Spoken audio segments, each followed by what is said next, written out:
Assalamu alaikum, Аққалпақ қырғыз жұртшылығы.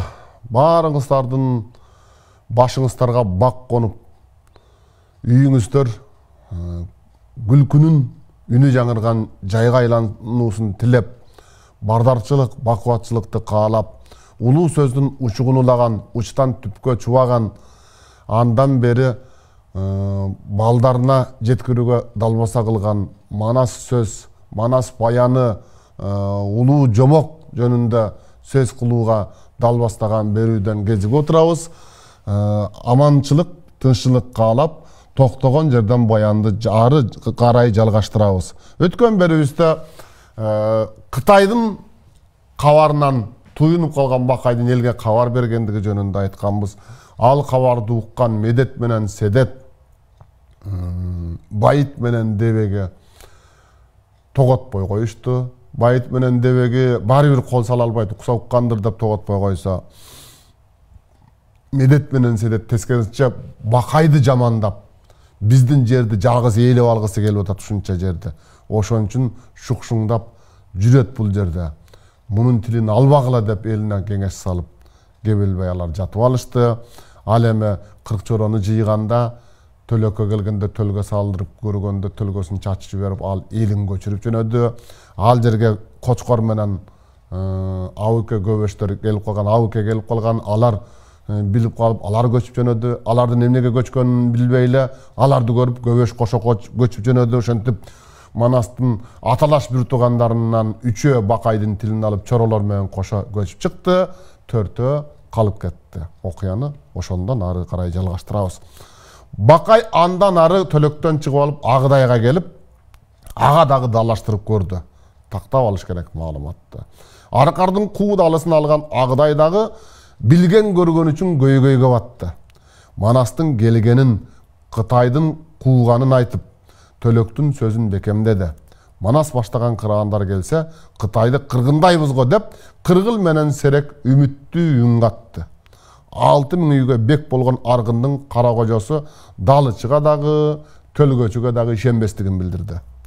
Кытайды канчадан бери кыра жүрген эл эмеспи деп эрдемсиди. Башкалары дагы Аргындын кара кожосуна кошулду. Баарын байкап турган Бакай башын чайкап, Байтайлак деген өз инисин чакырды дагы көчүү жөнүндө элге кабар берисин буйрду. Ошентип Бакайдын кеңешин уккандар көчө чыкты. Ушунча кабар айтылып атса дагы айрымдар тоготпой Аргындын кара кожосу маселен ал Кытайдын сазайын беребиз, баягы кыра жүргөн жообуз, ала жүргөн жообуз деп тоготпой кошту. Аны кубаттагандар болду. Бирок бардык нерседен шекшип, 6 айчылык азапты алдын ала болжогон айтканы жаздым болбогон Бакай элди көчүүгө даярдап буйрук берди. Ошентип көч турган жеринен үркүп чыкты. Көчө чыккан үркүндүн асты 3 күндүк жол болгон Муңду сайга жете келди. 40 чородо 40 000 кол. Оyon Манастын ордосунан 30 000 кол жыйылган. Жалпы 70 000 кол. Булардын баары гүлүктүн баарын тапташып, гүрүсүнүн баарын сапташып, камдуу турушту. Аралап жүргөн чаңыбыз, ала жүргөн аңыбыз, көрүнө жүргөн шаңыбыз, көнүк болгон чагыбыз, бул күндө мурункудан бетер күчүбүзгө толуп турган чагыбыз. Болушунча болуп турган табыбыз деген эрендер найзага желек тагышып, какандын жолун багышып, күтүнүп калышты. Чалыбай серек баш болгон 11 чора алдыңкы жолду чалмакка озунуп, алдыга чалгынга чыгышты. 6 айдан бери көчүп чыгып атат. Көчүп чыккан жолдо Кытайдын келе турган жолу менен алардын келе турган кол аскер кайсы тараптан келет, ошолорду багып жүрүп отуруп атышат. Жөн эле көчүп чыкпай. Түштүк жагы Эрименин чөлү, күн батышы Алакөл, күн чыгышы Кайыңдын кара бели. Чалгынчылар дал ошол Кайыңду деген тоого чаап келишти. Таң менен алдыға дүрбі салышты. Қытайдың қыжылдаған аскерінің қамданғаны чын екендігін көрішті. Алтынды зоот жарқылдап, асавасы жалпылдап, күмішті соот жарқылдап, күн тигендей жалтылдап, аяқ башы айчылық жерге аскер толып тұрған екен. Қайыптан қарол қойғаны дағы белгілі болды. Арқар құлжадан қарол бар еле, өрдөктен қавар бар еле, түлкүдөн кароолу бар эле. Ал жөнүндө мурунку берүүлөрдөн улам билебиз, мурунку баяндардан улам билебиз. Ошондой кайыптан койгон кароолу дагы бар эле дейт. Анарлуу суунун боюнда, кайкылуу тоонун оюнда кулжасы кароолдоп жатат. Аны көргөн Чалыбай Серекке кайрылып, мергендикке барысын сунуштады эле. Серек кайра мунун өзү барганы туура боло тургандыгын айтты. Себеби мергендикке анчалык адис эмес экендигин айтып түшүндүрдү Серек. Андан көрө өзүң бар деди. Чалыбай макул болду дагы алдыга чыга жөнөдү. Коктуга сала чөгүп, бөт жер менен бөгүп жүрүп отурган Чалыбай кулжа турган жерге жарым бута жакындап барды.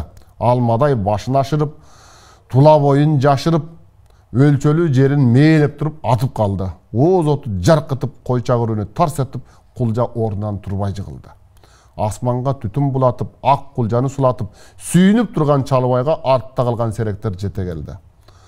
Кытай аскерин жыйган жер Анжы Тыян деп аталат эле. Анжыян эмес, Анжы Тыян деп аталып, Бейжин менен арасы 3 күнчүлүк жолдо эле. Демек, Бейжинден бери карай 3 күнчүлүк жолдогу жерде эле дейт. Түштүк жагы улуу тоо болуп, Баталыктын сырты деп аталат ал жер. Кара калмактын улуктары Ушаң менен Жолой болуп, алар аскерге кеткен. Мында калган анча-мынчасы Шуучаң деген өзүнчө калмак үйүн тигип алып, падышалык малын кайтарып турган. Аркасы бийик, аргымак, тоодой болгон тобурчак, гермаралдай заңкайган, кең соорусу даңкайган, кундактай бели бүгүлгөн, кулагы шамдай тигилген казналык аттардан 12 000 жылкы ойтоону ээлейт. Чыйырчыктай карала чыпка куйрук, сарала көгүчкөндөй көгала жылкыга, кыскасы ушундай түрдүү жылкыларга жер тала толуп, тоорусунун тобу жазылбай турган экен. Малды көргөн соң аскерге кабар бергин деп Дагылбек деген кыпчакты артка жөнөтүштү. Аркасы бийик, аргымак, тоодой болгон тобурчак, гермаралдай заңкайган, кең соорусу даңкайган, кундактай бели бүгүлгөн, кулагы шамдай тигилген дейт. Сагынбайдын саптарын караңыздарчы. Сагынбайдын ар бир сабы бир аттык деп эскилер бекер айткан эмес.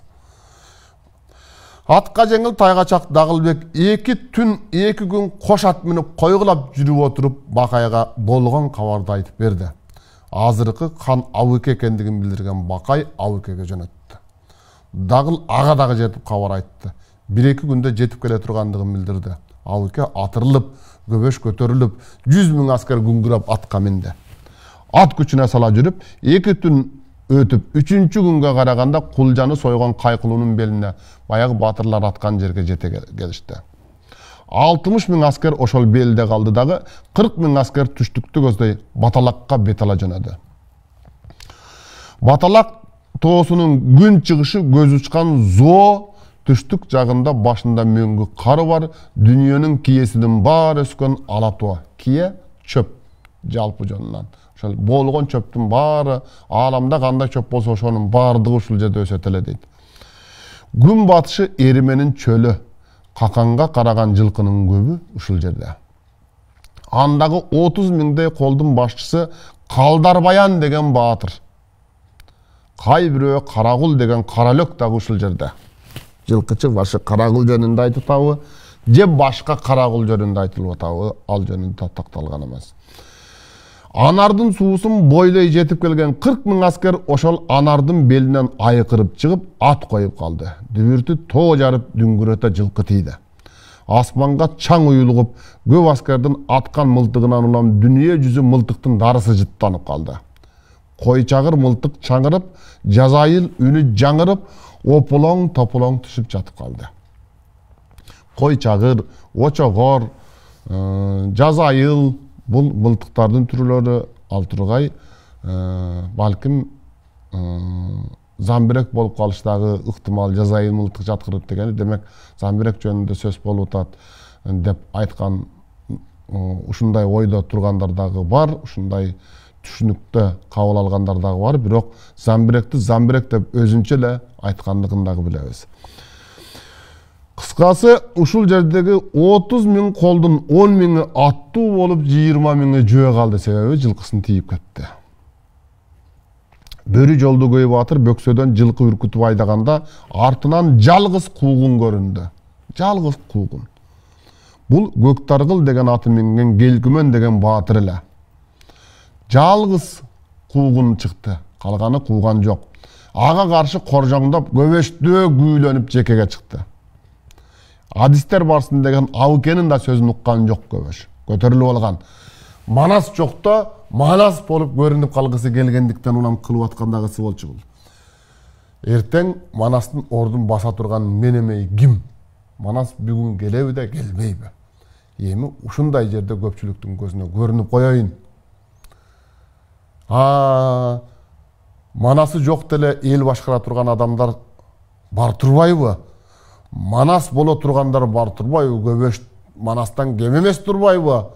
Деген ойда калып, атагым ушул жерде бир көтөрүлүп алса, андан ары бүтүн Кыргызды мен билбегенде ким билет эле деген ою Көбөштүн.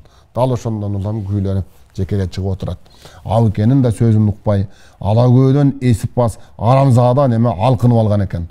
Мындай уруш көрбөгөн жүрөгү тайкы кемеле байкуш эмне болуп кетет деген Бакай Наркызыл атын минип артынан акмалап жүрүп отурду. Көбөштү аяп эмне болуп кетет экен деп карап турду. Бирдеме болуп кокус жазатая турган болсо куткарып алуу үчүн ыкыстап кошо чабуу үчүн даярдыкта турду Бакай. Ал эми келаткан Келкүмөн Чотала деген мылтыгы менен Көбөштү атып ийди. Ок туулганын төбөсүн жылып кетти. Көбөш октун күүсүнөн эле сур телкинин үстүнөн учуп түштү. Ок өзүнө тийген жок, туулганга тийди. Бирок ошол октун күүсүнөн улам атынан учуп түштү. Камыштан найза колунда калдаң жайсаң соңунда качырып келаткан күмөнгө Бакай капталынан чыкты. Сайганы сая болбогон, сайышкан душман оңбогон абаңдын найзасы Келкүмөндү таргыл аттан тарбайтып алып түштү. Эч качан чеки жаңылыш сайган эмес дейт Бакай. Бакай сөздүн эле чебери эмес, уруштун дагы чебери болгондугу жөнүндө маалымат айтылып атат. Чылбырын белге чалып алган экен Келкүмөн, андыктан аты күймөлүп, өзү сүйрөлүп туруп калды.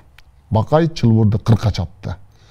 Ошондо "Абаке, Бакай, өлдүм" деп айла таппай көзүнөн карасы учуп калган экен Көбөш. Ал арга таппай турган Көбөшкө ошол Келкүмөндүн Көктаргыл атын тарта берди, тизигинин суна берди. Атка минген Көбөш эми артын карабай качты.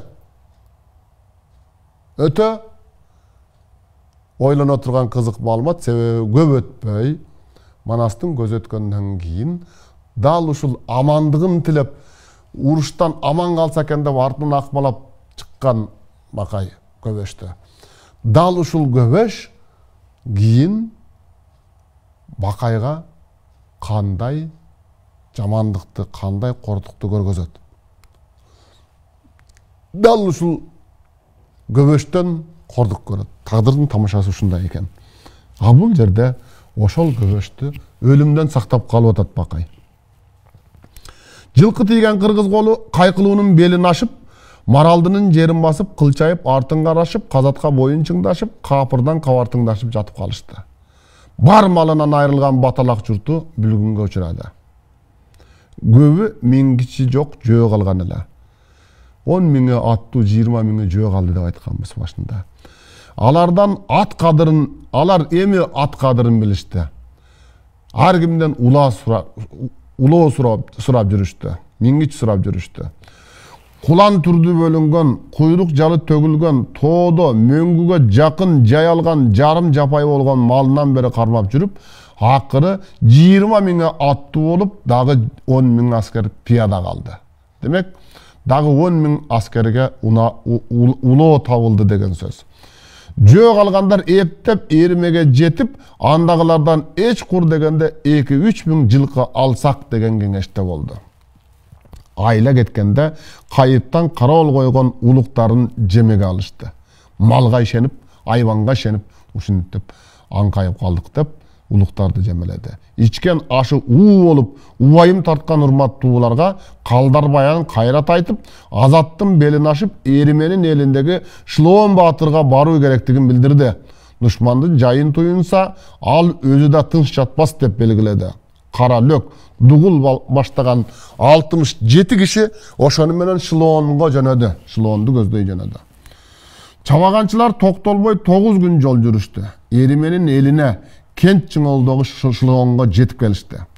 Boru menen çekesin жерге тийгизип, Кытайдын расмisi менен жүгүнүp, улуктун бутунан öp, болгон ишти баяндап беришти. Şloon журтуна кабар салды. Adamının sanı 100 ming eken. Bara turgan askeri 71 ming boldu.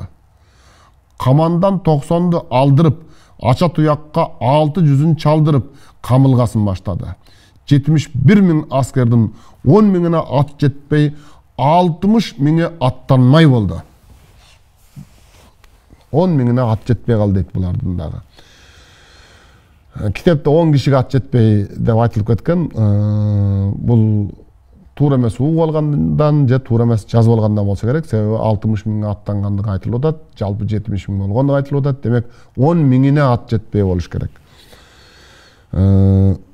Ырдын ыргагы менен балким айтылып кеткендиги болушу мүмкүн. 10 кишиге ат жетпей деп балким жаңылыш угуп алышы мүмкүн. Ырдын ыргагы менен боло турган болсо 10 миңине ат жетпей десе деле бул жарашмакта. Кыскасы, ошентип 10 миң ат жетпей 60 миң аттанмай болду. Булардын күткөн малы негизинен топос менен узун куйрук кой эле. Койдун өзүнчө пародасы жөнүндө сөз болуп атат. Шылоондун аскери бияктан аттанып, Калдар Баян 30 миң аскер менен тияктан жүрө келип, 9 күн дегенде эки кол Азаттуу тоонун оюнан Аңгүрө суунун боюнан кошулду. 10 миң аскер буларда жөө болду, 10 миң аскер тигилерде жөө болду, 20 миң аскер булардан чыкты, 60 миң аскер тияктан чыкты. Демек, урушка жарамдуу 80 миң аскер. Эки тарап ошентип 9 күн дегенде Азаттуу тоонун оюнан Аңгүрө суунун боюнан кезигишти. Айласы кеткен Калдар Баян Шылоондун аягына баш коюп арманын айтып берди. 90 миңге жетип толкуп турган аскерге чалгынчылар 8-нчи күнүндө Кыргыздын кабарын алып келди. Кыргыз Кызылчок Кытайга кыл айтып жерин бербей, Алтай, Энесай, Амурду бүт ного ээлеп жатат. Дебеги Байыт дегендери Амурда жаткан элдин башында, Медет Седет дегендери Энесай жактагы элдин башында. Башка кыргыздар кайда экендиги билинбейт. Демек, калгандары көчүп кеткен, булар ушинтип жатат. Дебеги Байыт дегендер Амурда айранын башында, Медет Седет Энесай айранын башында дейт. Мындан адам картадан карап кимиси кайсы жерде тургандыгын байкасак болот.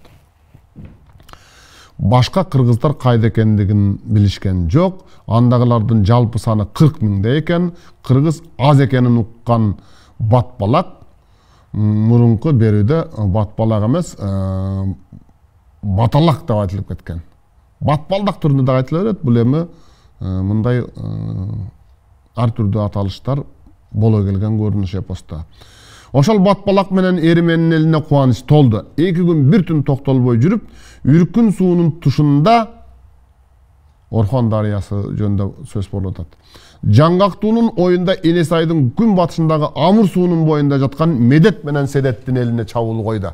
Бая Бакайдын кебин укпай койгондор эми арман кылып гейи турган, мүңкүрөй турган, арман кылганда да кайла таппай турган абалга тушуга турган болушту.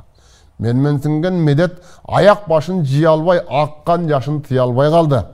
Жабуукер атын минип, жазганбай колго кирип, найза менен мылгытып, айылдан сүрүп тыргытып, жоонун 14 кишисин ойрондоп жүргөнгө үлгүрдү. Анткени менен баатырдыгы жөнүндө кеп кыла келгенде мындай эрдиги дагы бар эле алардын дейт. Ошоңгуча болбой кадимки каралөк жете келип жаткан койдой күрсү менен Медетти оройго чаап өттү. Көзүнөн от чагылып, күрсүгө мээси жабылып, аттан кулаган Медеттин оюна ошондо гана Манас келди. Ар кимиси өзүнчө Манас болуп кыялында, ар кимиси өзүнчө Манастан кыйын болуп жүргөндөр. Эми өздөрүнүн абалы канчалык экендиги жөнүндө. Өлүм алдында Медет Манас эмес экендигин туйду.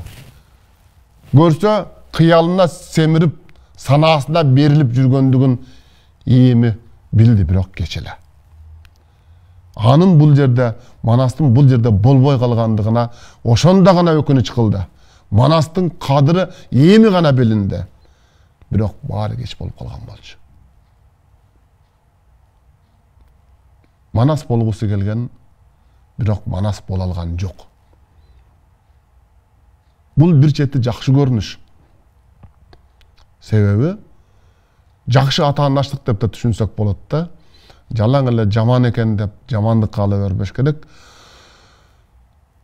Эл башкарам дегендер сөзсүз түрдө Манастай болууга далбаса кылышкан. Өздөрүн Манас сезишкен. Чындап эле Манастай болууга үндөйт. Манастай айкөл болууга үндөйт биринчи кезекте. Манастай адилет, Манастай акыйкат болууга үндөйт. Сырткы көрүнүшү менен текебер басып, боюн көтөрүп Манаска теңелгиси келүү менен эле Манас болуп калбайт. Манас болуш үчүн биринчиден Манастай кеңпейил айкөл болуш керек. Экинчиден өзгө жатка карабас, өз экен деп аябас, адилет өкүм чыгарыш керек. Калыс болуш керек. Жакынына жан тартпаш керек. Кимдир бирөөнүн тилине кирип, башка бирөөнү жектеп койбош керек. Бирөөнү башчы шайлагандан кийин кайра анын артынан анын кол алдындагыларды өзү башкарып кирбеш керек. Жана башка ушундай сапаттар бар. Жөн эле Манас болуп калбайт. Мен Манасмын деп бой көтөрүп койгондон эле Манас болуп кетпейт. Негизинен биздин башчыларыбыз Манастан сабак алыш керек деп айтып жүрөбүз. Эң ириде эл башкарган адамдар Манас болууга далбаса кылыш керек. Бул жагынан Медеттин ою актай турган ой болчу. Медеттин демөөрү актай турган, түшүнө турган деңгээлде болчу.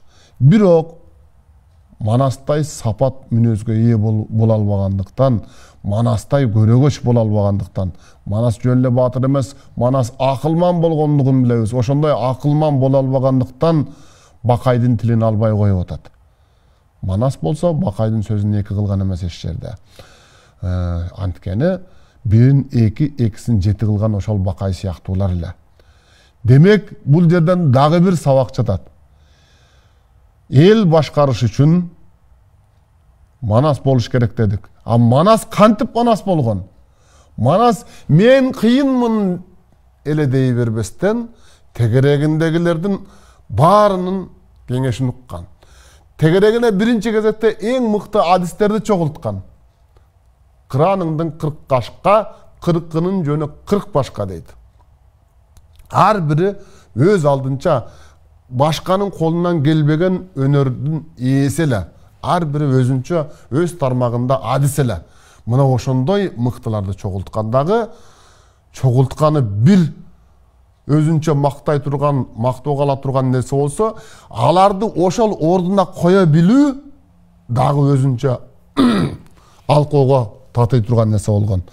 Демек, кадр тандоо маселесинде азыркы тил менен айтканда Манас ушунчалык артыкчылыкка ээ болгон. Бул дагы өзүнчө. Андан сырткары ошолордун ошол адистик боюнча кеңешин уга билген, айткан сунушуна макул боло билген. Мен кыйын, мен сөзүмдү уккула деген эмес.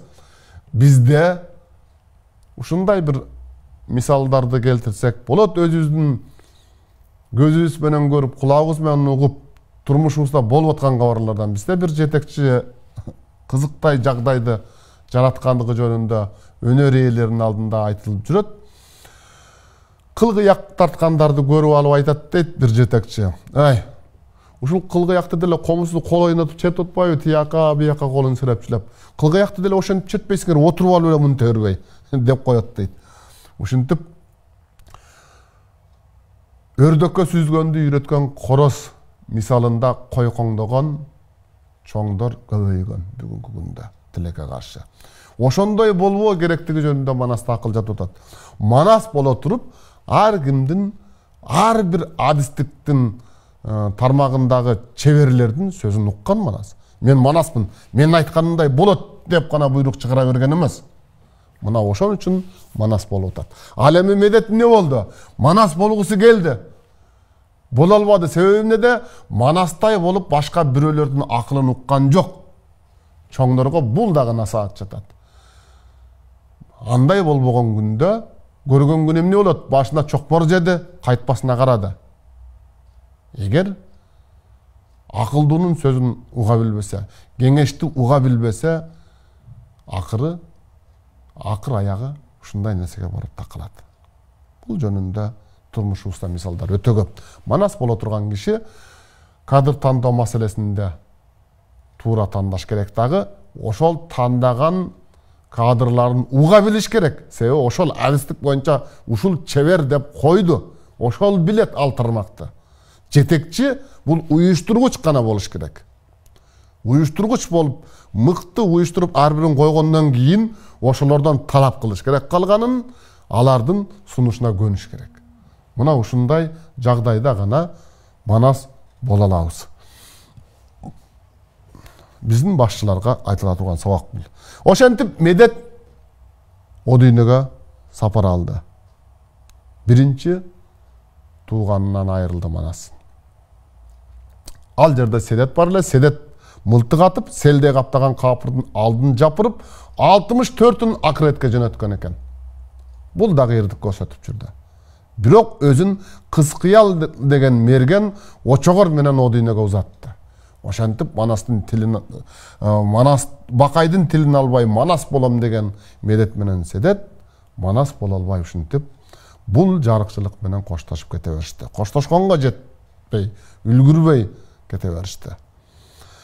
Енесай Жангер боюнда Жаңгак тоонун оюнда Седетти койгон бейит деп ушул күндө дагы мусулман зыярат кылып өтөт дейт. Мунун коюлган жайы бүгүнкү күнгө чейин мазар болуп калган деп айтып атат Сагынбай атабыз. Барсылдашып жүргөн Байит менен Дебеги дагы шейит кетти. Ошентип 4-1 тууган тең бул жерде кайтпасына карады. Бакайдын тилин албагандар акыры ушундай окуяга тушугушту. Төртөөлө өлбөстөн жалпы 607 киши өлдү. Калганы талоонго түштү.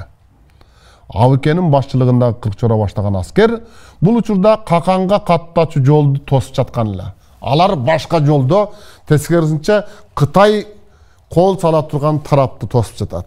Бул Баталактын журту, Эрименин журту өзүнчө, аркы Бейжин жак өзүнчө алар каптап, калың кол менен ар жактан келатат. Булар бер жактагы элди чапкындап атат.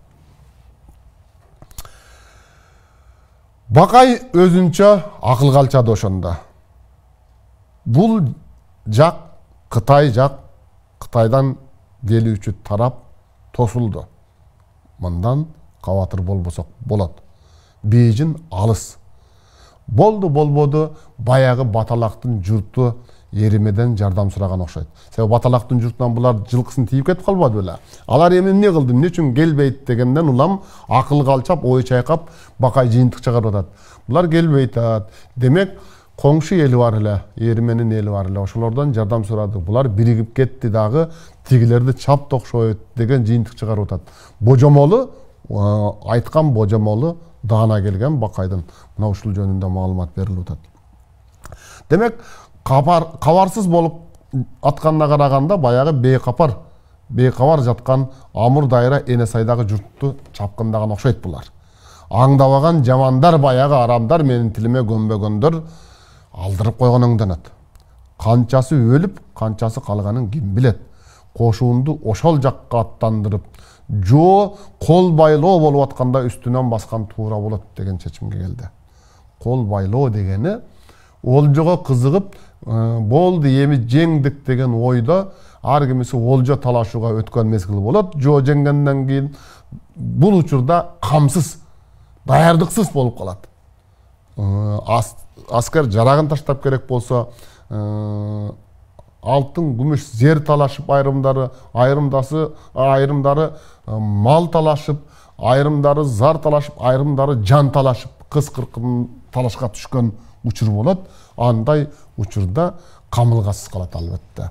Мына ошондой учурдан пайдаланып кол салып кыргындап ийели, жо кол байлоо болуп аткан учурда баралы деди дагы. Азаттын тоосун ашып, алдынан тосо чыкса, душмандын айласы кете тургандыгын билдирди. Бакайдын акылы ушундай болду. Бирок ага калганы макул болобу, каршы чыккандары барбы жокпу? Бул жөнүндө кийинки берүүбүздө кеп кылабыз. Ага чейин аманчылыкта кезигели.